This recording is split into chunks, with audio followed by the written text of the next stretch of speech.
Well, g'day everyone, how's it going? And welcome back to the channel. In this video, I want to take you through how I process dialogue audio. I'm going to be doing that in DaVinci Resolve, but these principles can be taken across any NLE that you might be using. So we're going to jump straight into Fairlight here and let's get started. So here I have an edit that I've already produced and put on my YouTube channel.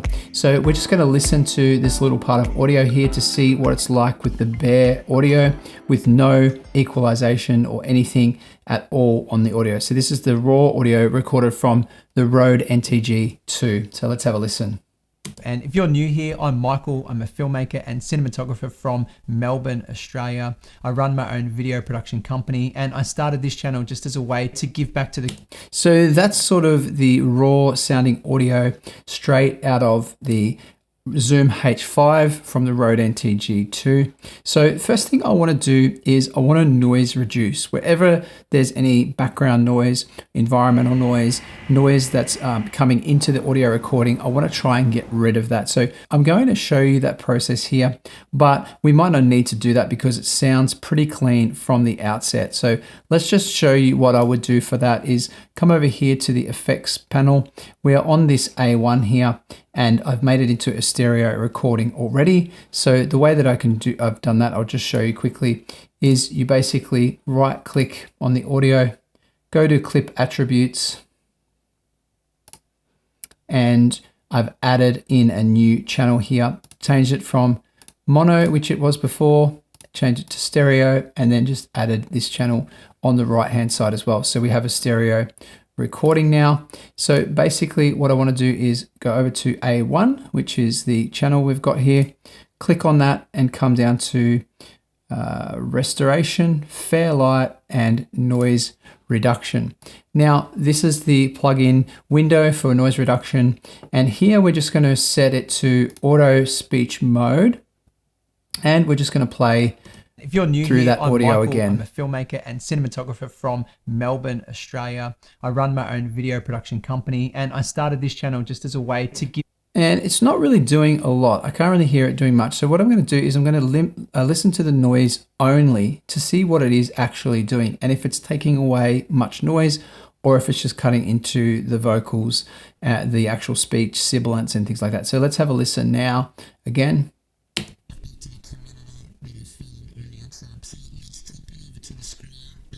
Into Resolve. So you'll see here, I've just got a couple of clips in Resolve. This clip here is basically, so it's cleaning it up such a small amount.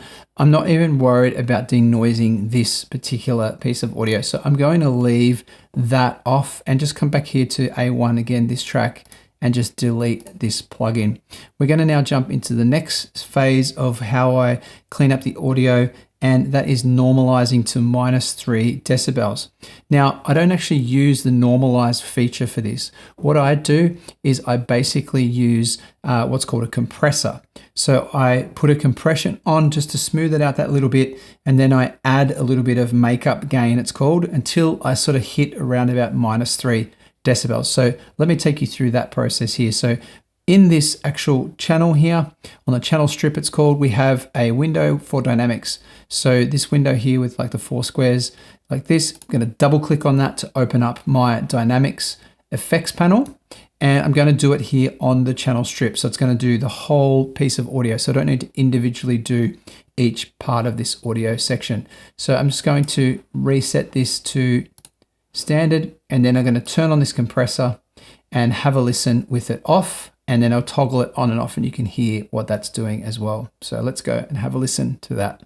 Here, I've just got a couple of clips in Resolve. This clip here is basically a clip shot in the daytime of this talent here, a blonde girl, and it's really just doing a tiny bit of compression at this point because I'm not really at the gain level that's going to start to compress this down. So what I want to do is I want to add what's called makeup gain. And what I'm looking for here is I'm wanting to add enough gain to see it tipping about -6 to -3 decibels on the fader here. So let's have a look at that with the makeup gain. I'll pull it up as I sort of play it, and you can see what the difference of this output will be. This talent here, a blonde girl, and Then they've got a clip of her, the same talent, the same model here, just in a dark kind of alleyway, early morning with just some sun on her face. And then the third clip is just pointing upwards in the morning. So the before and after now of this is like this. Evening, not sure, but there's not a lot of light in the photos. Now, before I get into this, this is not a commercial workflow, nor will I use professional coloring nodes or node trees, that sort of thing. I'm not going to do that in this particular video. I'm not necessarily a colorist, but I have done some big jobs with color grading. But I just want to show you how easy it is. So that's sort of sounding a lot better already, just from this compression and gain pass.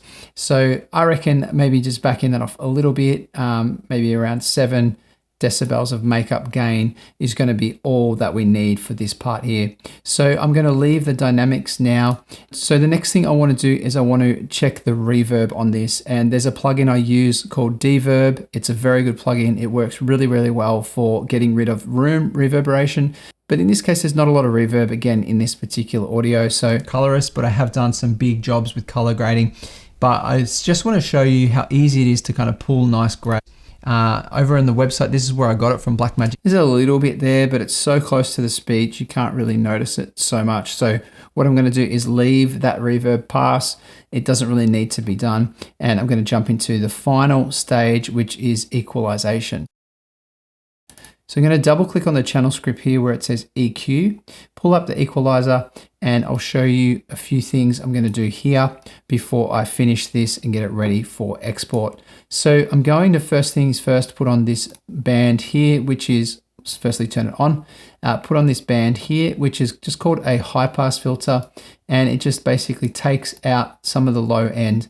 I'm going to set that to around about 100, and that's going to be taking out some of the low end rumble and some hums, things like the light I'm using, that sort of thing. So it's not going to do a lot, but we'll just show what that does. Design's own website. This video was done by, called 02, was done by Dima Calendar, shop by Dima Calendar, and it was colored by, really subtle what it does. You probably wouldn't even notice it in the recording.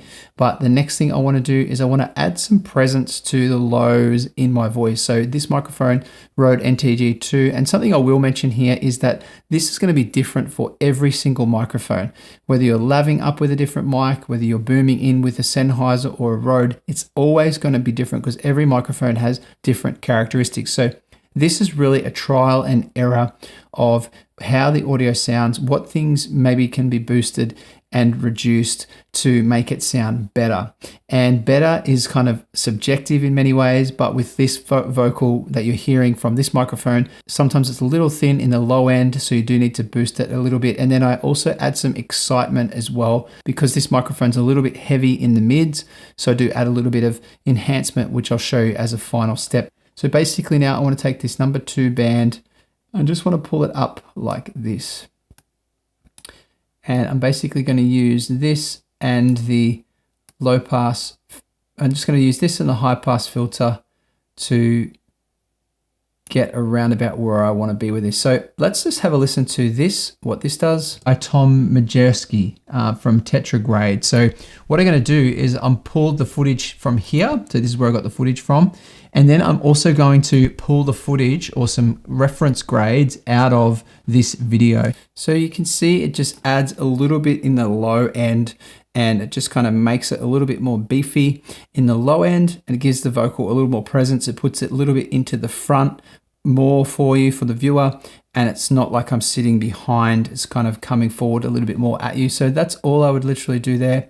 Then the last thing I would do is adding sort of some secret sauce to this, and I'm just placing in some excitement, I guess you could call it, but I'm really just going to touch the high end frequencies with a little bit of something. So basically going to use this band 5, and I'm just going to pull it up like this in the highs. Now we're going to listen to this and we're going to tweak it to taste, because I don't want this to come in very harsh or anything like that. I just want to add a little bit of excitement to the dialogue. So let's have a listen.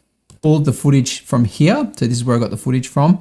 And then I'm also going to pull the footage or some reference grades out of this video here. So I've got all that already set up in Resolve. So let's jump straight in. So let me just actually toggle just that particular equalization that I've done, and I'll show you what that sounds like. Pulled the footage from here. So this is where I got the footage from. And then I'm also going to pull the footage or some reference grades out of this video here. So I've got all that already set up in Resolve. So let's jump straight in and get straight into this.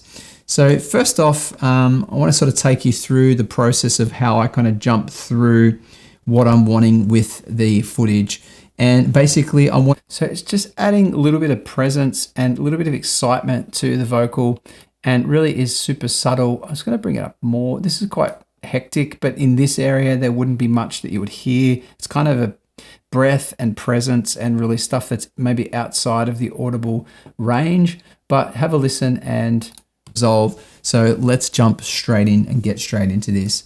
So first off, I want to sort of take you through the process of how I kind of jump through what I'm wanting with the footage. And basically I'm wanting to check the raw footage. This is also anamorphic desqueezed 2:1. So I've also already gone and interpreted the footage. And the way to do that is basically come up to the footage, right click. So that's literally all I'm going to do for this microphone. So it takes it from sounding like this. And then I'm also going to pull the footage or some reference grades out of this video here. So I've got all that already set up in Resolve. So let's jump straight in, and it comes into that and it sounds a lot better. Now I'm also tipping a little bit too high now on the sliders. When you have a listen now, you'll see this video that we're hitting. So I've got all that already set up in 0 Resolve. On the bus here. Let's jump straight in and get straight into what I'm going to do there is I'll jump back into the compressor, and I'm just going to reduce my makeup gain by a decibel. So down to 6 decibels. Now we're pretty much where. So first off, I want to sort of take you through the process of how I kind of jump through what I'm wanting with the footage. And basically I'm wanting to check the raw footage. This is also anamorphic desqueezed 2:1. So I've also already gone and interpreted the footage. So I'm sitting there at 5 decibels makeup gain, and I'm going to take you through and show you what each pass does to the audio. And let's have a look without anything. To pull the footage or some reference grades out of this video here. So I've got all that already set up in Resolve. So let's jump straight in and get straight into this. So first off, I want to sort of take you through the process of how I kind of jump through what I'm wanting with. So that is all I would do, and this would be ready to go to be exported now and finished. Yeah, it basically is really simple. Less is always more when it comes to audio. You're not wanting to push things too much or really change things too much. I already know that I've got a great recording out of the Rode NTG2 for my voice and for this room, the way it's all set up. So we don't need to be doing too much more than that. Hopefully you've got something from this video. If you haven't already, make sure you like and subscribe to the channel as well for more content like this. And let's do this again sometime soon. It was great to be with you, and we'll see you in the next one.